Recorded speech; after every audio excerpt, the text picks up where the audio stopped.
Hello student, आज हम आप लोगों को कुछ छोटे छोटे टॉपिक्स हैं जिनके बारे में हम बताएंगे। जैसे validity of the ray optics, इसकी वैलिडिटी क्या है, या वेव ऑप्टिक्स की लिमिटेशन रे ऑप्टिक्स में कहाँ आकर होती है। इसमें एक वर्ड आता है जिसे फ्रेजनेल डिस्टेंस के नाम से जानते हैं। कहता है कि डिस्टेंस बिटवीन, जैसे distance between this is the slit and this is the screen. तो कहता है कि the distance between the slit and the screen, distance between the slit and the screen when spreading, जो यहां पर सेंट्रल मैक्सिमा बनता है, सेंट्रल ब्राइट, यह जो है अपने ऑल अराउंड ऊपर नीचे ड्यू टू डिफ्रैक्शन, डिफ्रैक्शन के कारण यहां ऊपर नीचे alternatively maxima minima, maxima minima, यह जो है फॉर्म होता है। तो पीछे हमने पढ़ा होगा width of the maxima minima के बीच में, विड्थ ऑफ द विड्थ, जो ये सेंट्रल में जो बनता है इसमें जो विड्थ निकलता है। तो कहता है कि the distance between the screen, slit हो गया, and the screen, the distance between the slit and the screen when the spreading of light due to the diffraction from the center of screen, center of screen कहाँ है, यहाँ है, यहाँ क्या बना है, सेंट्रल मैक्सिमा, यहाँ क्या बना है, central maxima, the size of the slit, या दूसरे शब्दों में कहें the width of the fringe equal to the size of the slit, equal to the size of the slit, इसी डिस्टेंस को हम फ्रेजनेल डिस्टेंस कहते हैं। जैसा कि हम पीछे जानते हैं कि diffraction due to a single slit, the position of the first minima theta is equal to lambda by D, हमने पीछे दिया है। Theta is the angular position of the first minima, lambda is the wavelength of the light, and D is the distance of the, that is the width of the slit. Clear? यदि capital D distance between the screen और slit हो, distance between the screen और slit हो, तब width जो हम कैसे देते हैं, विड्थ जैसे हम कहते हैं ना, y1 हमने दिखाया था, y1 equal to D lambda by D, याद होगा आपको। You must remember the position that is the width equal to D lambda by. तो कहता है कि विड्थ, यानी हम इसको विड्थ को बीटा से डिनोट किए थे, तो बीटा इक्वल टू किसके बराबर हो जाए, विड्थ ऑफ द स्लिट के बराबर, यानी बीटा इक्वल टू डी। तब हम इसको लिख सकते हैं D equal to D lambda by D, और D equal to D square by lambda. This is the distance, this is the required distance for the distinguished diffraction pattern। मैंने यह वह डिस्टेंस है, एटलीस्ट डिस्टेंस कहें या maximum distance कहें, या वह डिस्टेंस है जहां पर जो स्लिट और स्क्रीन के बीच में रखने से जो डिफ्रैक्शन पैटर्न हमें स्क्रीन पर मिलता है वह डिस्टिंग्विशेबल होता है, वह जो है डिस्टिंग्विशेबल होता है। तब इसी डिस्टेंस को हम फ्रेजनेल डिस्टेंस कहते हैं, जिसे डी एफ या कैपिटल जेड एफ से डिनोट करते हैं। यानी तब, यानी डी एफ क्या हो गया, डी स्क्वायर बाई लैम्डा। यानी कहता है कि if the distance between the slit and screen is less than the DF, यानी फ्रेजनल डिस्टेंस, तब हमें डिफ्रैक्शन एब्सेंट हो जाता है। डिफ्रैक्शन क्या हो जाता है? एब्सेंट हो जाता है। डिफ्रैक्शन का कोई इफेक्ट हमको देखने को नहीं मिलता है। ऐसी स्थिति को हम the limiting case of wave optics कहते हैं, यानी तब वहां पर सीधे ये रे ऑप्टिक्स जो होता है, क्या मिलता है हमें? Ray optics. जैसे ज्योमेट्रिकल पैटर्न हम जो रे ऑप्टिक्स में पढ़ते हैं, ठीक वैसे ही जो है स्थिति इमेज देखने को हमें मिलती है।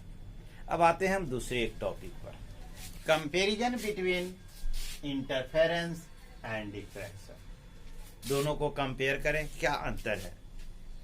इंटरफेरेंस जो होता है, due to the superposition of the two wave which coming from the two coherent sources, मतलब दो कोहेरेंट सोर्सेज से आने वाली जो वेव के सुपर इम्पोज, यानी एक दूसरे के सुपर पोजिशन के कारण हमको इंटरफेरेंस देखने को मिलता है। डिफ्रैक्शन कैसे देखने को मिलता है?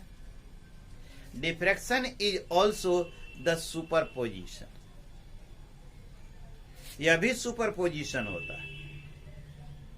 But these waves coming from the different part of the same wave front, उसी वेव फ्रंट के डिफरेंट पार्ट से आने वाली जो वेव होती है उसके सुपरपोजिशन के कारण यह जो है डिफ्रैक्शन पैटर्न देखने को मिलता है, डिफ्रैक्शन की फेनोमेना देखने को मिलती है। दूसरी चीज देखें, width of the fringes in diffraction pattern, either bright fringes or the dark fringes generally remain constant, यानी कि जो विड्थ होती है वह सबकी जो है लगभग एक बराबर होती है। लेकिन in diffraction the width of the fringes are varying, यह एक समान नहीं होता, अलग अलग होता है। All the maximum, that is bright fringe,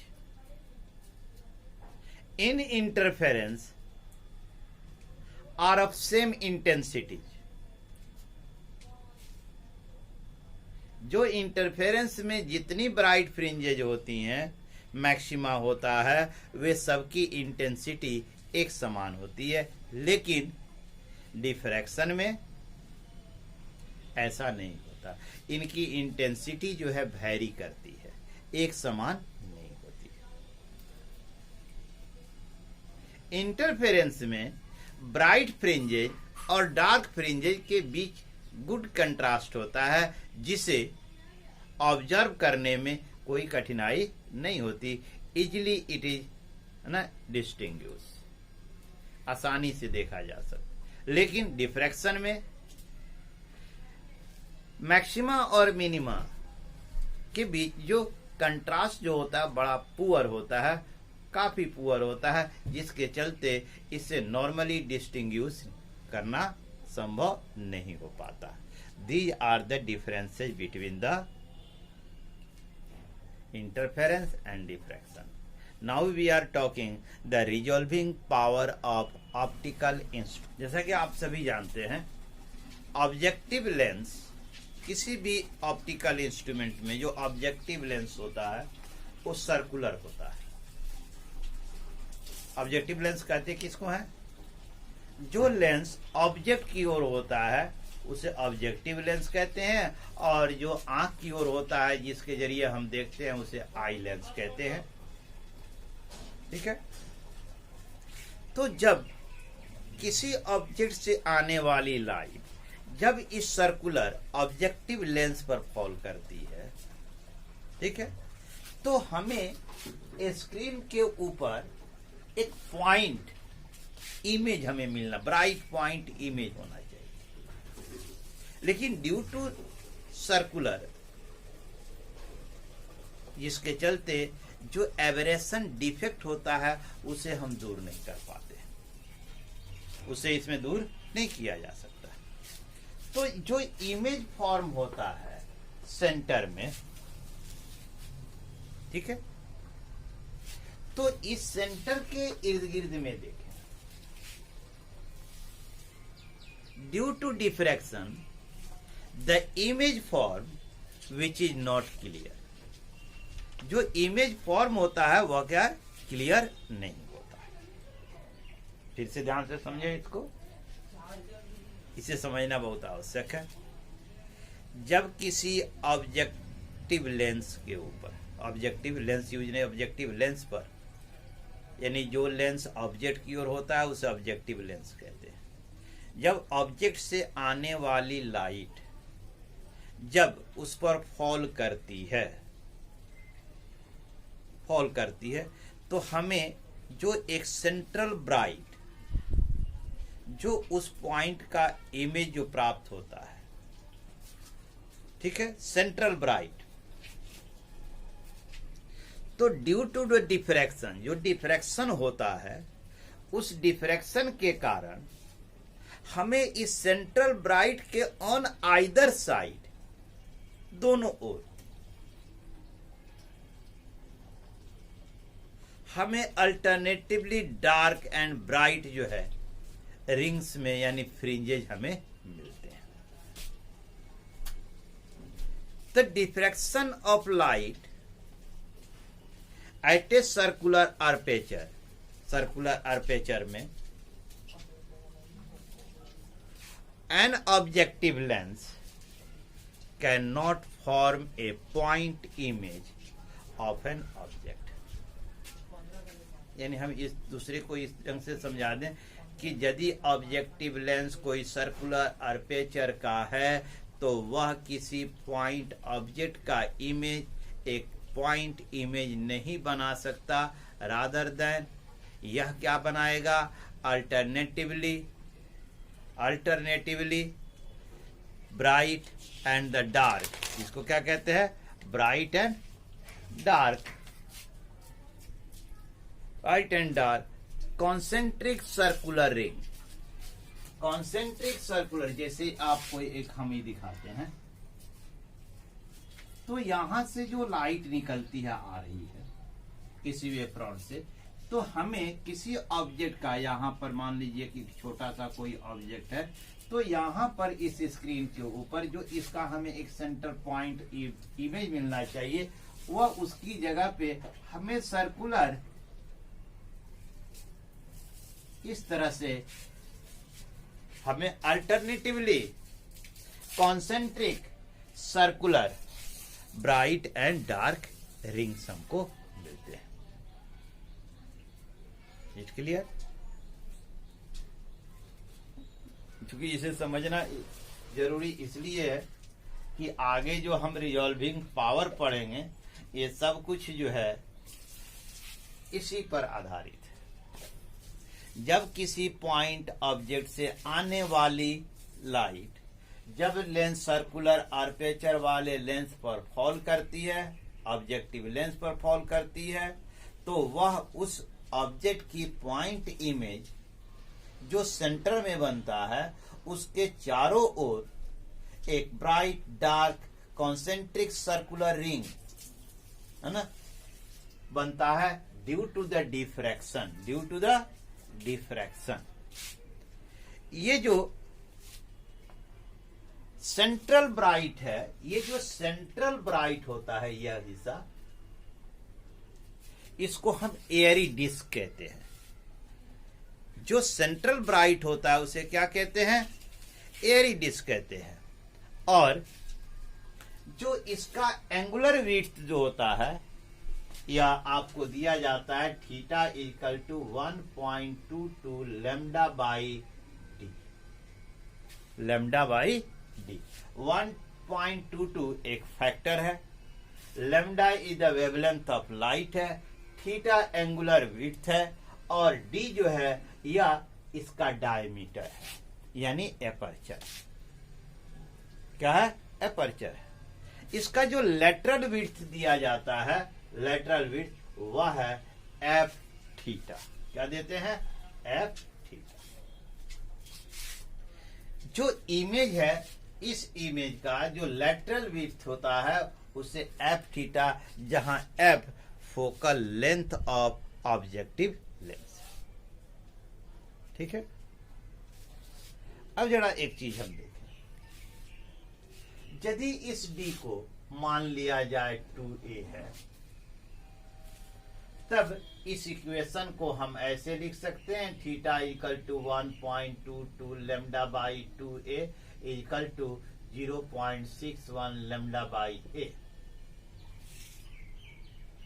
तब ये जो सर्कुलर डिस्क है इसका रेडियस निकाला जाता r0, ठीक है, r0 equal to 0.61 F lambda, क्या है, एफ लैम्डा बाई ए। 2 से इसको डिवाइड किया तो इतना आया एफ लैम्डा, ये जो है इसके जरिए एफ थीटा, थीटा बराबर इतना, तो हमारा जो है यह रेडियस का फॉर्मूला है, इसके जरिए हम रेडियस निकाल सकते हैं। अब आते हैं एक्चुअली रिजॉल्विंग पावर क्या, रिजॉल्व करना किसको कहते हैं, जरा हम इसे समझें। दो छोटे से पॉइंट हैं, काफी डिस्टेंस से, ये काफी दूरी पर है। जब इन्हें हम दूर से देखते हैं तो ये इतने पास पास होते हैं कि they looks like the single point, एक सिंगल पॉइंट की ये तरह नजर आते हैं।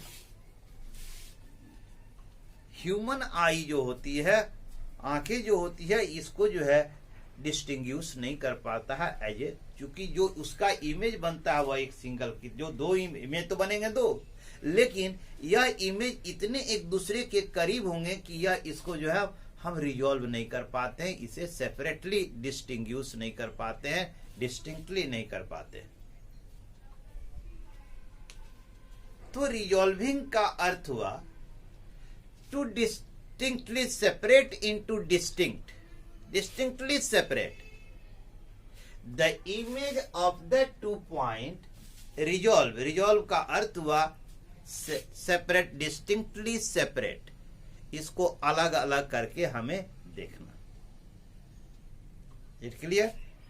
तो पहले अभी जाने कि रिजॉल्व क्या है। तो रिजॉल्व हम समझ गए कि रिजॉल्व जो होता है किसी वेरी क्लोज्ड 2 पॉइंट्स आर, है ना, closely spaced, closely placed, their images can distinctly separated is known as the resolve।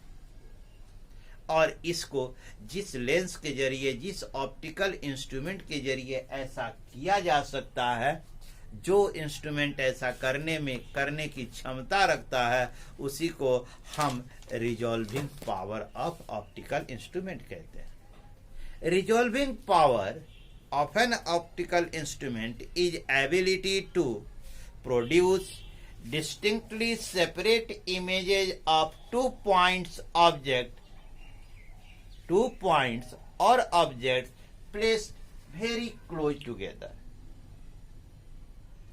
Resolving power of an optical instrument is the ability to produce distinctly separate images of 2 points or objects which are placed very close together।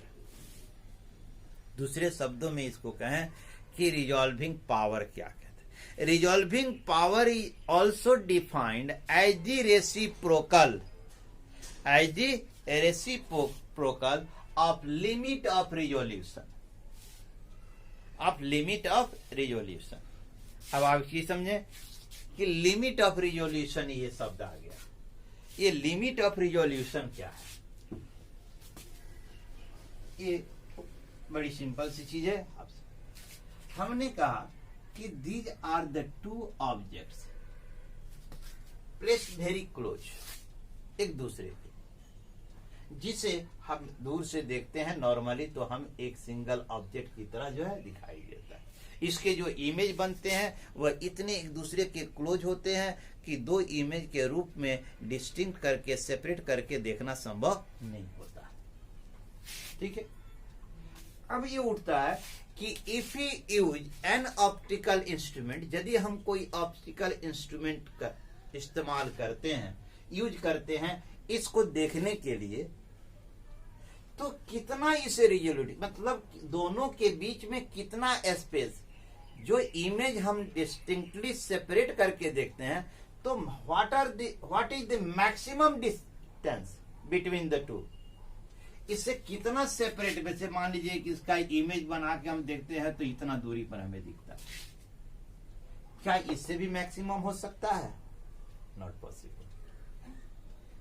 यह जो है कहता यही है कि limiting, यानी यह एक सीमा है कि जिससे हम अधिक दूरी नहीं, जैसे आपको जो स्पेक्ट्रम में हम जो बैंड लाइन हम देखते हैं, जो है हाइड्रोजन स्पेक्ट्रम है जिसमें हम बैंड लाइन हम जो देखते हैं, पतले पतले एक फाइन लाइन, तो ये जो है एक लाइन हमें दिखती है, लेकिन जब हाई रिजोल्यूशन रिजॉल्विंग पावर से हम देखते हैं तो ये जो है पतली, जो है ये लाइन जो हमें दिखाई देती है, ये भी एक पतली पतली लाइनों से बनी होती है। तो दोनों को सेपरेट हम कितनी दूरी तक कर सकते हैं? बाय ऑप्टिकल इंस्ट्रूमेंट के जरिए। तो वह उसकी एक लिमिट है, उससे अधिक उसको हम डिस्टिंक्ट के रूप में, यानी डिस्टेंस है ना, स्पेशियल बना नहीं सकते। इसी को हम लिमिटिंग रेजुलेशन कहते हैं, यानी resolving power is reciprocal of limiting of resolution. अब आपको हम limits of resolution of human eye या resolving power of human eye, इसके बारे में आपको बताते हैं। यदि दो पॉइंट ऑब्जेक्ट बहुत या उनका इमेज बहुत क्लोज टुगेदर हो, एक दूसरे के काफी पास हो, when 2 point object or their images are very close together, then for human eye it may appear like a single object or a single image। तब ह्यूमन आई के लिए यह जो है जब देखते हैं इतनी क्लोज है कि जब देखते हैं तो ह्यूमन आई इसे दो डिटेक्ट नहीं कर पाता है, अलग अलग नहीं देख पाता है, इन दोनों की जगह पे उसे एक ऑब्जेक्ट या एक इमेज उसे नजर आती है।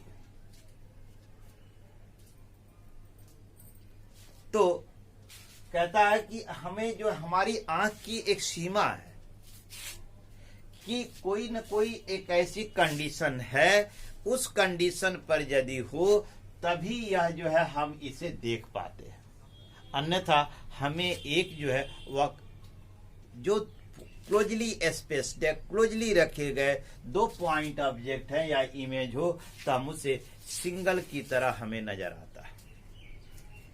तो वह लिमिट्स क्या है, वह कंडीशन क्या है कि जब human eye can see distinctly separate two images और द 2 पॉइंट ऑब्जेक्ट, वह कंडीशन क्या है? तो कंडीशन है the angle subtended by the point object on eye, आंख के ऊपर इस पॉइंट ऑब्जेक्ट के द्वारा जो बना हुआ एंगल है वह एंगल शुड बी इक्वल और greater than 1 minute of arc, यानी 1 मिनट ऑफ आर्क से अधिक होना चाहिए, या तो इक्वल हो या उसके ग्रेटर हो। यदि हम मान लें यही है इसका जो है लिमिट्स या कंडीशन कि human eye can see distinctly separate 2 point object और images which are very close together when the angle subtend on the eye should must be equal or greater than the 1 minute of the arc। ठीक है, तो अब देखते हैं, if alpha be the angle subtend on the eye, then alpha is equal to 1.22 lambda by D. हम आपको पहले बताएं कि 1.22 एक फैक्टर है, lambda is the wavelength, D is the diameter of pupil है। ये क्या है? D diameter of the pupil है। It clear? तो ये हो गया आपका limiting resolution of human eye. तो resolving power of human eye क्या हो गया? 1 by alpha equal to D by 1.22 lambda. ये जो है ह्यूमन आई की रिजॉल्विंग पावर हो गई। It clear? रिजॉल्विंग पावर, अब नेक्स्ट हम देखते हैं resolving power of the telescope. Telescope की जो एस्ट्रोनॉमिकल टेलीस्कोप होती है उसकी जो है रिजॉल्विंग पावर क्या होती है? रिजॉल्विंग पावर जो ह्यूमन आई की होती है लगभग सिमिलर टू द टेलीस्कोप होता है। Resolving power of A telescope is the reciprocal of the smallest angular separation between two distant objects whose images are just resolved in telescope। कहता है कि किसी टेलीस्कोप की रिजॉल्विंग पावर वह होती है the smallest angular separation of two distinct object. ठीक है, जो काफी दूरी पर, काफी दूर हैं जो ऑब्जेक्ट जिसे हम टेलीस्कोप से देखते हैं जो काफी दूर है, तो कहता है कि वो दोनों ऑब्जेक्ट का जो एंगुलर सेपरेशन है जो आंख पर बनता है, जो एंगुलर स्मॉलेस्ट एंगुलर सेपरेशन जो आंख पर बनता है, उन दोनों के बीच में एंगुलर सेपरेशन क्या हो? जैसे ये दो ऑब्जेक्ट है और यहां से देखते हैं तो ये दोनों के बीच का जो बनने वाला डी थीटा है, यह दोनों के बीच का एंगुलर सेपरेशन हुआ। यह जो है क्या हुआ? एंगुलर सेपरेशन हुआ।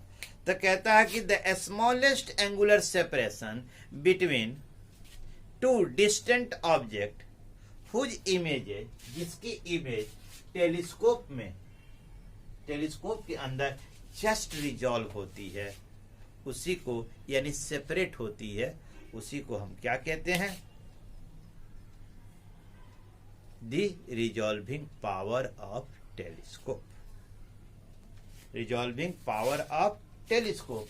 तब जैसा कि हमने ह्यूमन आई में देखा, the angle subtended alpha equal to 1.22 lambda by D, तो सिमिलरली यहां भी d theta is the smallest angular separation between two points object, है ना, equal to 1.22 lambda by T. यहां d जो ह्यूमन आई में aperture of the pupil and diameter of the pupil था, यहां जो d है, यह जो है d क्या है? Diameter of the telescope object. Telescope का जो ऑब्जेक्टिव है, जो ऑब्जेक्ट की तरफ जो लेंस है, उस लेंस का डायमीटर है।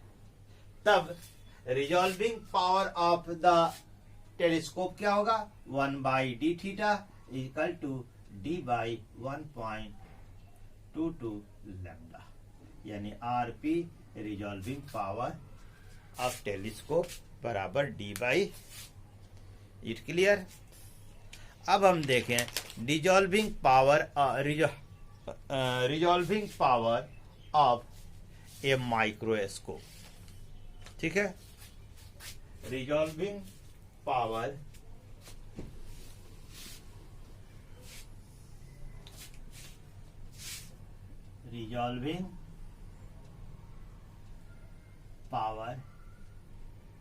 Of microscope. Resolving power of microscope. Resolving power of microscope is its ability to separate the images of 2 point object place very close together या lying very close together। Microscope की जो वह ability है जिसके चलते वह बहुत बहुत करीब रखे 2 पॉइंट ऑब्जेक्ट को सेपरेट करके उसका इमेज दिखाता है। दूसरे शब्दों में हम कहें resolving power is defined as the reciprocal of the distance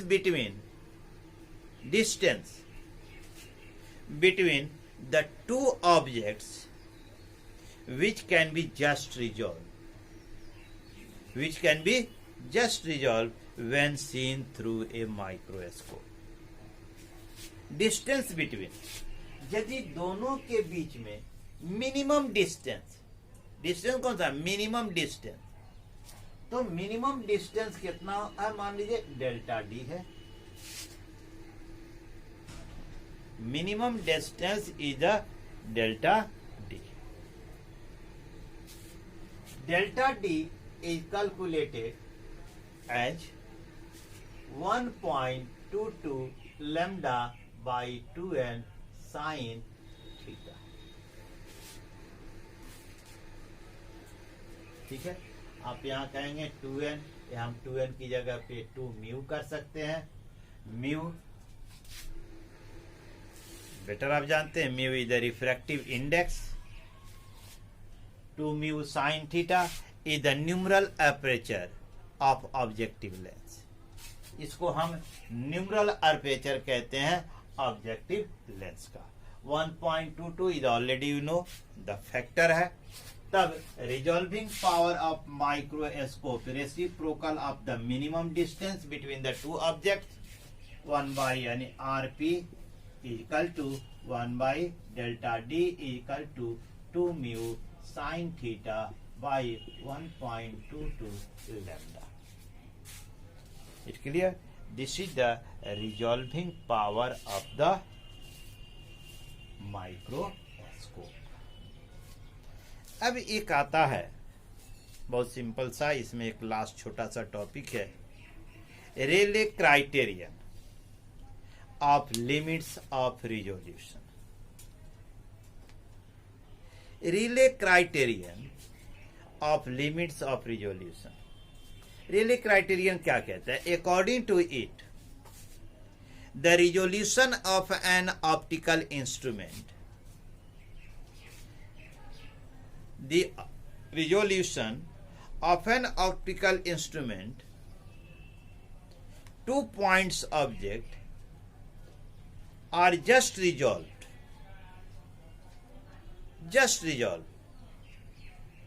if the position of the central maxima of one object, central maxima of image of one object is overlap or coincide with the first minima image of other object। दूसरे शब्दों में हम कहें कि यदि 2 point object है, ठीक है, तो कहता है किसी भी रेले क्राइटेरियन के अनुसार कहते इस पॉइंट का अपना एक सेंट्रल मैक्सिमा होगा और इस पॉइंट का अपना एक फर्स्ट सेकेंडरी मिनिमा इमेज होगी।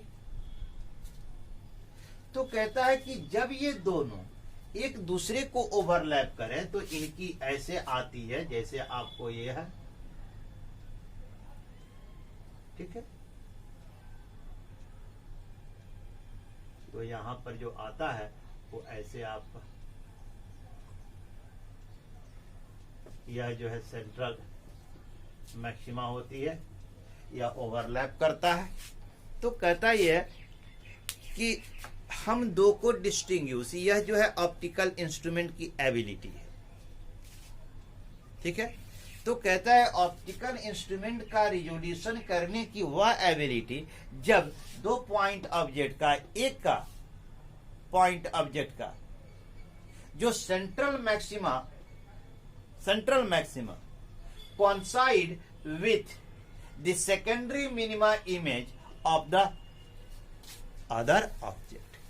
इसी को हम कहते हैं रिले क्राइटेरियन. ठीक है.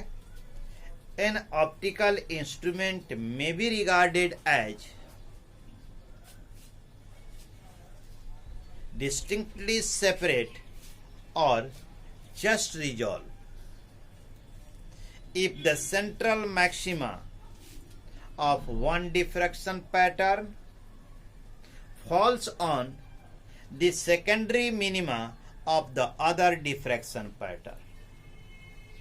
किसी भी रिले क्राइटेरियन के अनुसार, ठीक से समझ लें, कहता है कि किसी भी ऑप्टिकल इंस्ट्रूमेंट की जो रिजोल्यूशन है, उसकी क्राइटेरिया जो सेपरेट करके हम देखते हैं, उसका रिजोल्यूशन क्या होना चाहिए, कैसे होना चाहिए कि एक ऑब्जेक्ट का जो diffraction central maxima diffraction pattern है वह दूसरे के मिनिमल है ना डिफ्रैक्शन पैटर्न से कोइंसाइड करे या ओवरलैप करे. ठीक है. इसी को हम रिले क्राइटेरियन के नाम से जानते हैं, जो रिजोल्यूशन इनको डिफरेंशिएट करके यानी इनको डिस्टिंक्टली सेपरेट करके हम इंस्ट्रूमेंट के जरिए देख सकते हैं.